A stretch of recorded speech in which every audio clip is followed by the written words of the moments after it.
Welcome students.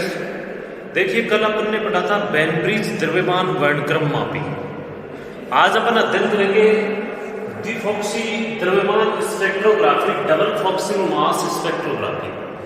यानी इसकी definition है कि वह स्पेक्ट्रोग्राफी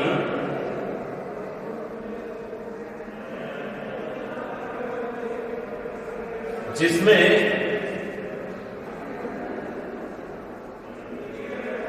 कणों के द्रव्यमान एवं दिशा दोनों का अध्ययन किया जाता है।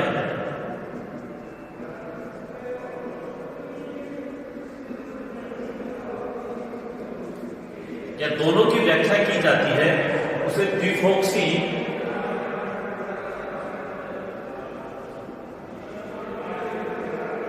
द्रव्यमान स्पेक्ट्रोग्राफी कहते हैं।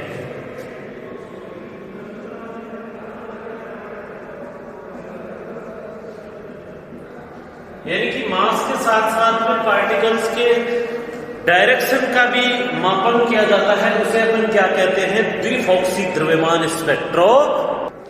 या सेकंड अपन कह सकते हैं कि वह स्पेक्ट्रोग्राफी, इसकी सेकंड डेफिनेशन भी है, जिसमें वेग तथा दिशा दोनों का मापन किया जाता है।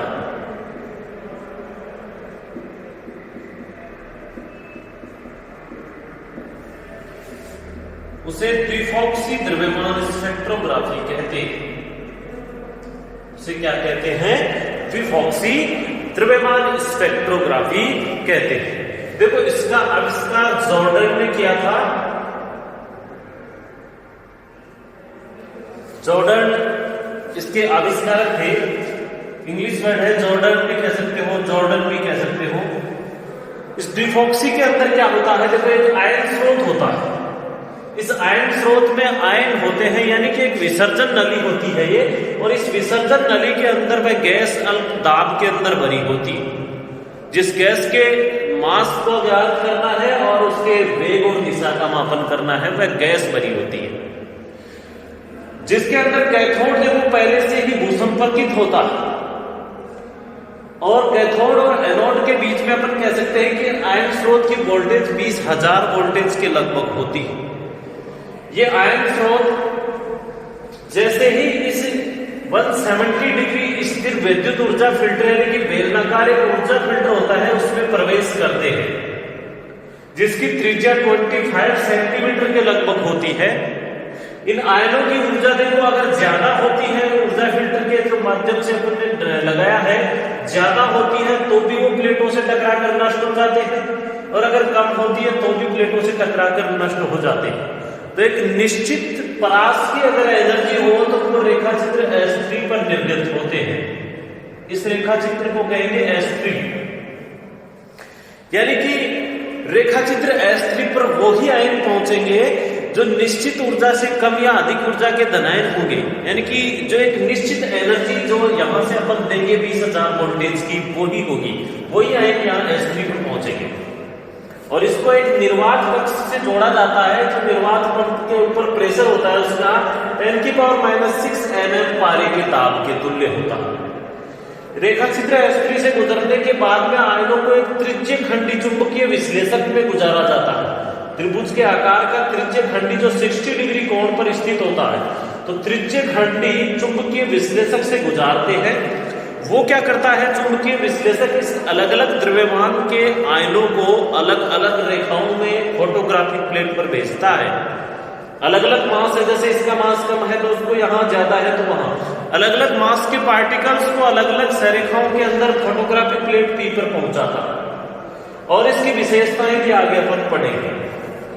तो द्विफॉक्सी द्रव्यमान स्पेक्ट्रोग्राफी में मुख्यतः 3 भाग होते हैं। आयन स्रोत जिसमें विद्युत ऊर्जा फिल्टर लगा होता है, उसे ऊर्जा फिल्टर कहते हैं, और जिसमें चुंबकीय विश्लेषक लगा होता है उसे संवेग फिल्टर कहते हैं। तो आयन स्रोत, ऊर्जा फिल्टर और संवेग फिल्टर।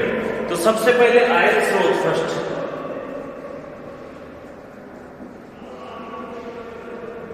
आयन स्रोत क्या होता है, यह एक विसर्जन नली होती है, यानी कि विसर्जन नली होती है जिसमें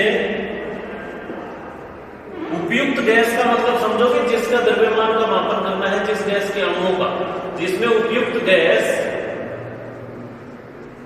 अल्प दाब पर भरी होती है।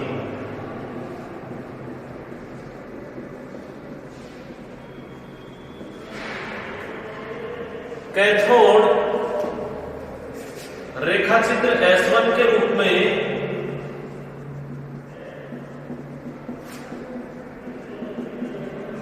भूसंपर्कित होता है।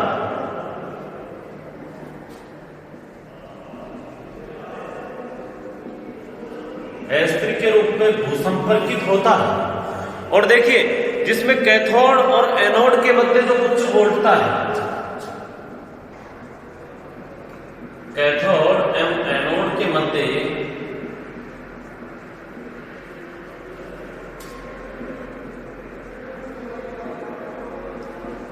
उच्च वोल्टता, और वो होती है 20,000 वोल्टेज लगी होती है।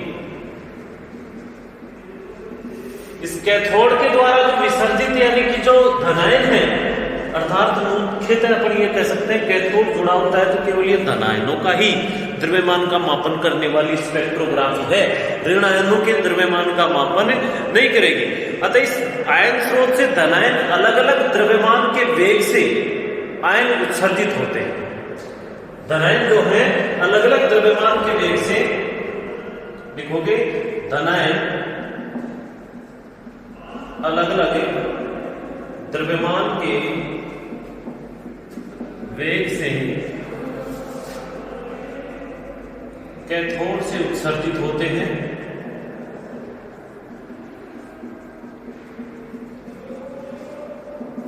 अर्थात इसके द्वारा केवल धनायनों के, इसके द्वारा केवल धनायनों के द्रव्यमान का आकलन किया जाता है।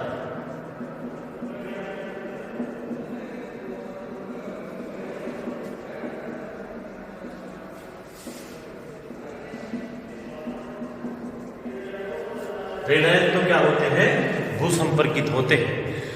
फिर देखिए जो उच्च वोल्टता अपन जो लगाते हैं, उस उच्च वोल्टता में से कैथोड तो क्या चले जाते हैं, भूसंपर्कित होने के कारण भूसंपर्कित से ऋणायन तो नष्ट हो जाते हैं, लेकिन धनायन जो है वो केवल संरेखित रहते हैं। ठीक है, तो जो ऋणायन है वो ही जो धनायन है वो ही रेखाचित्र S2 से ऊर्जा फिल्टर में प्रवेश करेंगे। केवल धनायन की रेखाचित्र S2 से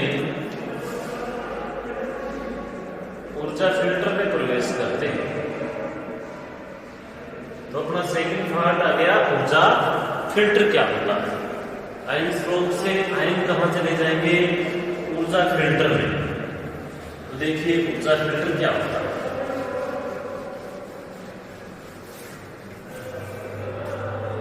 सेकंड,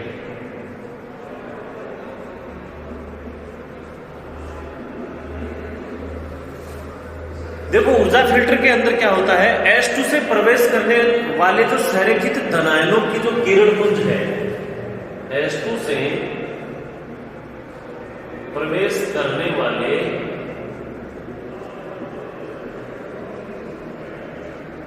धनायनों का संरेखित किरणपुंज या आयन पुंज एक 127 डिग्री चाप के बने हुए, 127 डिग्री का आर्क होता है, चाप होता है, 127 डिग्री चाप के बने हुए बेलनाकार स्थिर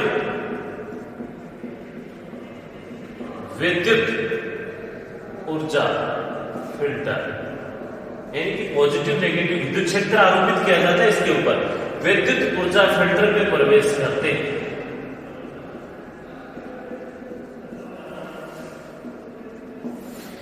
यानी कि जैसे ये विद्युत ऊर्जा फिल्टर में प्रवेश करते हैं तो ये विद्युत ऊर्जा फिल्टर होता है बेलनाकार प्लेटों का बना होता है। ये देखोगे बेलनाकार विद्युत ऊर्जा फिल्टर क्या है? फिल्टर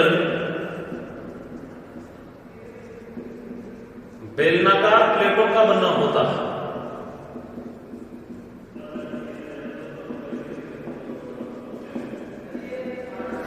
ठीक है, जो लाइन में बोला जा रहा हूं वो भी आप लिखते जाना। ये बेलनाकार प्लेटों का बना होता है। देखिए इस बेलनाकार कक्ष को, यानी कि इस बेलनाकार जो 127 डिग्री का आर्क है उसको निर्वात कक्ष से जोड़ा जाता है। इस आर्क को निर्वात कक्ष से जोड़ते हैं। निर्वात कक्ष में 10⁻⁻6 mm पारे के दाब के बराबर निर्वात होता है। 10⁻⁻6 mm दाब, जो पारे के दाब के तुल्य है, उतना निर्वात होता है। फिर देखिए इन प्लेटों के बीच उच्च विभव, जो 20,000 वोल्टेज है, उच्च विभव आरोपित करने पर केवल निर्धारित जो ऊर्जा है, यह निर्धारित ऊर्जा वाली निर्धारित करेंगे एनर्जी का। तो उच्च विभव वाले धनायनों में से केवल निर्धारित ऊर्जा एनर्जी का निर्धारण किया जाता है इस रेखा के द्वारा। निर्धारित ऊर्जा वाले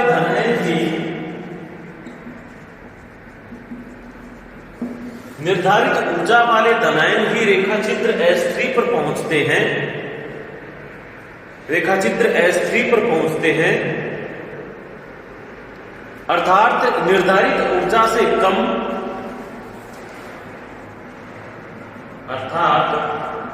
निर्धारित ऊर्जा से, देखो सब चीजें लिखने की, मैं जो बोल रहा हूं वो भी आप लिखोगे। निर्धारित ऊर्जा से कम या अधिक ऊर्जा वाले धनायन, क्योंकि थ्योरेटिकल पार्ट है, ऊर्जा वाले धनायन प्लेटों से टकराकर नष्ट हो जाते हैं। केवल S3 रेखाचित्र S3 केवल रेखाचित्र S3 उन्हीं आयनों को फोकसित करता है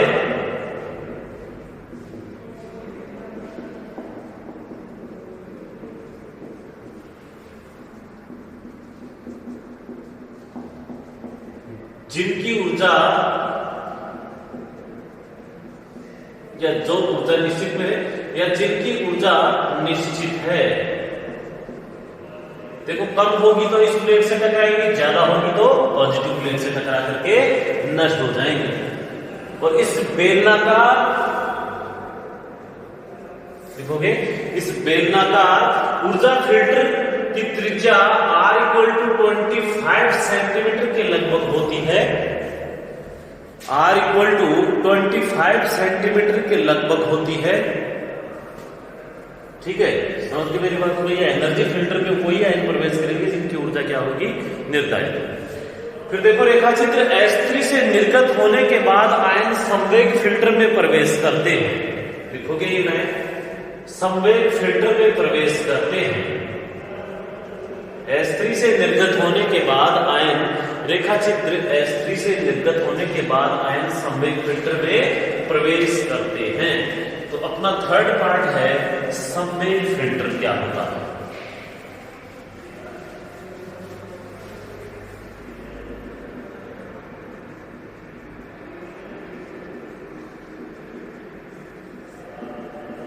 देखिए जो आयनों को फिल्टर करता है, S3 से निर्गत धनायन को एक 60 डिग्री कोण के,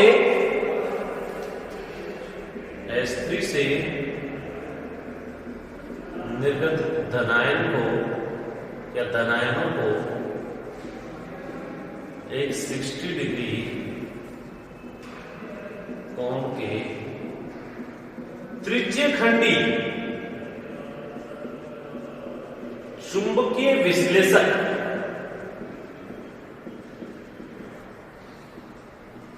में से गुजारा जाता है।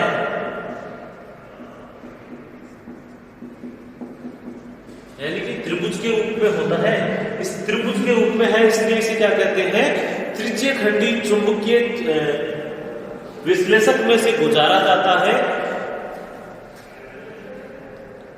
समझ गए? त्रिज्यखंडी यानी कि त्रिभुज के रूप में है, तभी ये कोण कितने हैं इनके 60 डिग्री।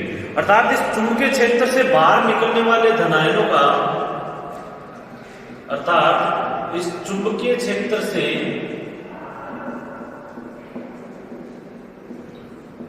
बाहर निकलने वाले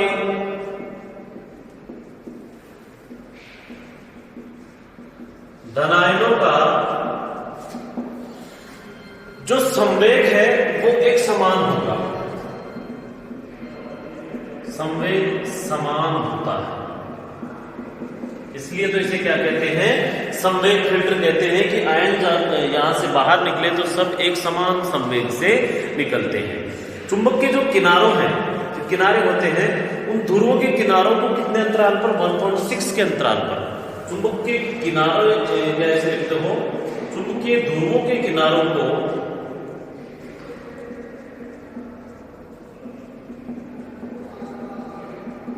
1.6 सेंटीमीटर के अंतराल पर रखते हैं।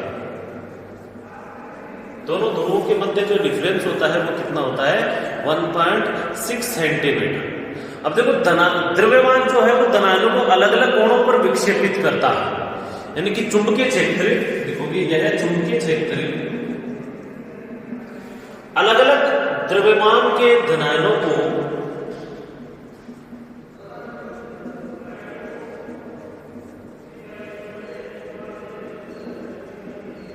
अलग अलग कोणों पर, अलग अलग द्रव्यमान के जो धनायन है उनको अलग अलग कोणों पर विक्षेपित करता है। डायरेक्ट लिख सकते हो, विक्षेपित करके फोटोग्राफिक प्लेट पर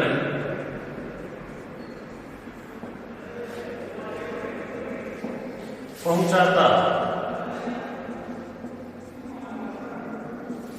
फोटोग्राफिक प्लेट जिसे अपन ने पी से डिनोट किया, और फोटोग्राफिक प्लेट के ऊपर जो अंकित द्रव्यमान है वो अलग अलग द्रव्यमान के पार्टिकल्स हैं, और इन परमाणुओं के द्रव्यमान के समानुपाती होती है क्या, इनकी जो स्थिति परमाणुओं के द्रव्यमान के समानुपाती।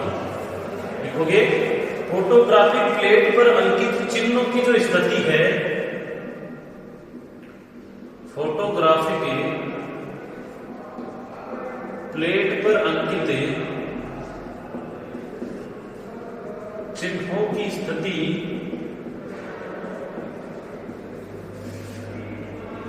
द्रव्यमान के समानुपाती होती है।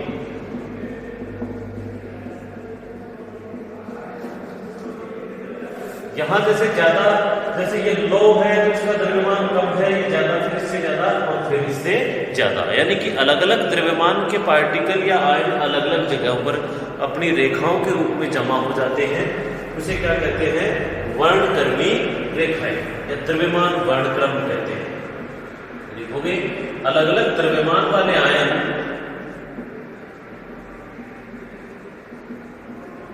अलग अलग रेखाओं में जमा हो जाते हैं, उसे द्रव्यमान वर्णक्रम कहते हैं।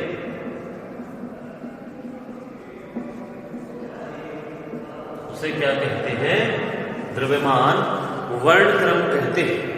और देखो यहां पर द्रव्यमान ये वर्णक्रम ये रेखाओं के रूप में प्राप्त होता है, इसलिए बैनब्रिज द्रव्यमान वर्णक्रम मापी से अपना जो द्विफॉक्सी द्रव्यमान वर्णक्रम मापी है वो अत्यधिक सुग्राही होती, उससे ज्यादा क्या होती है, ये सुग्राही होती है। इसलिए इसकी विशेषता ये और पढ़ेंगे अपन।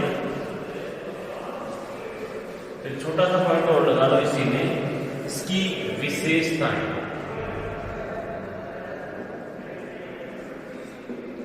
फर्स्ट लिखोगे, देखो ये स्पेक्ट्रोग्राफी जो है इसमें रेखा चित्र S3, त्रिज्यखंडी चुंबक का केंद्र O और फोटोग्राफिक प्लेट P, तीनों एक ही रेखा में संरेखित होनी चाहिए। तो लिखोगे रेखा चित्र S3 और O क्या है, देखो चुंबक का शीर्ष भी कह सकते हो उसे, चुंबक का शीर्ष O, वह फोटोग्राफिक प्लेट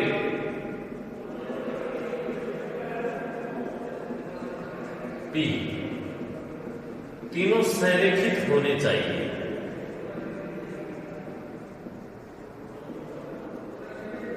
देखिए डायग्राम में तीनों क्या है, S3, O और P तीनों क्या है, संरेखित है। प्राप्त जो द्रव्यमान है वो रेखित होता है। इससे प्राप्त द्रव्यमान वर्णक्रम रेखाओं के रूप में है, इसलिए उसे क्या कहते हैं, रेखित होता है। थर्ड देखो रेखित तो है, इसकी जो विभेदन क्षमता है वो 10⁴ के कोटि की होती है। इसकी विभेदन क्षमता, विभेदित करने की जो क्षमता है 10⁴ के कोटि की होती है। विभेदन क्षमता कितनी होती है, 10⁴ के कोटि की। अब देखो इसके अंदर जो प्लेट पर अंकित चिन्ह है वो सम्मित और सुस्पष्ट होते हैं। प्लेट P पर अंकित चिन्ह